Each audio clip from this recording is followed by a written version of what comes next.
बच्चों, आज हम पढ़ रहे हैं वर्कशीट नंबर 2 जो कि 9th क्लास की है। इस वर्कशीट में क्या दिया हुआ है वो देखते हैं। इसमें दिया हुआ है राष्ट्रीय अखंडता का तात्पर्य।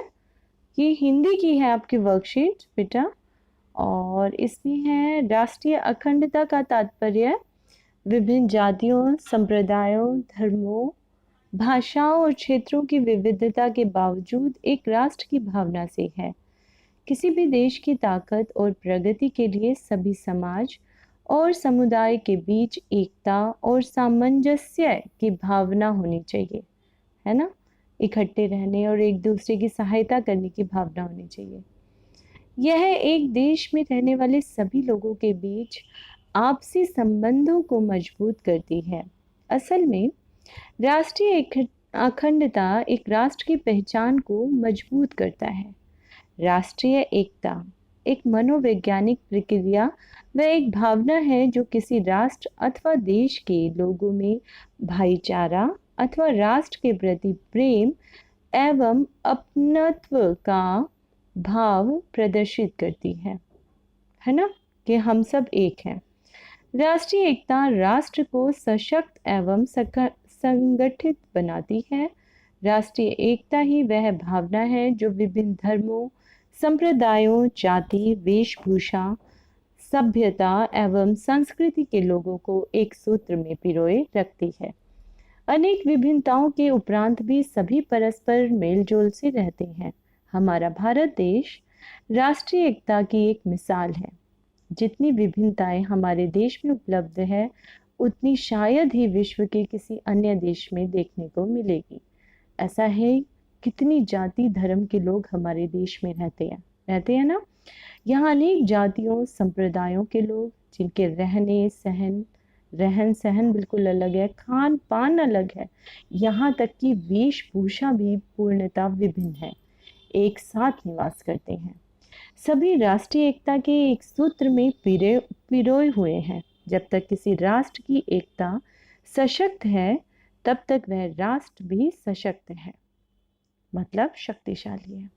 बाह्य शक्तियां इन परिस्थितियों में उसकी अखंडता व सार्वभौमिकता पर प्रभाव नहीं डाल पाती, परंतु जब जब राष्ट्रीय एकता खंडित होती है, तब तब उसे अनेक कठिनाइयों से जूझना पड़ता है। तो राष्ट्रीय एकता, राष्ट्रीय अखंडता का तात्पर्य क्या है? तो हम ऊपर से इसका आंसर ले लेंगे। मार्क करवा देती हूँ मैं आपको बेटा। हम मार्किंग यहाँ से करेंगे। राष्ट्रीय अखंडता का तात्पर्य विभिन्न जातियों, संप्रदायों, धर्मों, भाषाओं और क्षेत्रों की विविधता के बावजूद एक राष्ट्र की भावना से है। राइट, चलिए नेक्स्ट क्वेश्चन है आपका। राष्ट्रीय एकता का राष्ट्र पर क्या प्रभाव पड़ता है? राष्ट्रीय एकता होगी तो वो राष्ट्र भी सशक्त होगा। जब तक किसी राष्ट्र की एकता सशक्त है, तब तक वह राष्ट्र भी सशक्त है। बाहर की कोई भी शक्तियां इस अखंडता पर प्रभाव नहीं डाल पाती है। हमारा भारत देश राष्ट्रीय एकता की एक मिसाल है। कैसे ये राष्ट्रीय एकता की मिसाल है? क्योंकि हमारे देश में जितनी विभिन्नताएं उपलब्ध हैं, उतनी शायद ही विश्व के किसी अन्य देश में देखने को मिलती है। यहाँ अनेक जातियों संप्रदायों के लोग, जिनके रहन सहन, खान पान व वेशभूषा पूर्णतः भिन्न है, एक साथ निवास करते हैं। नेक्स्ट क्वेश्चन है, और ये वाली इसमें एक लाइन और भी लिख सकते थे बेटा। अनेक विभिन्नताओं के उपरांत भी सभी परस्पर मेलजोल से रहते हैं।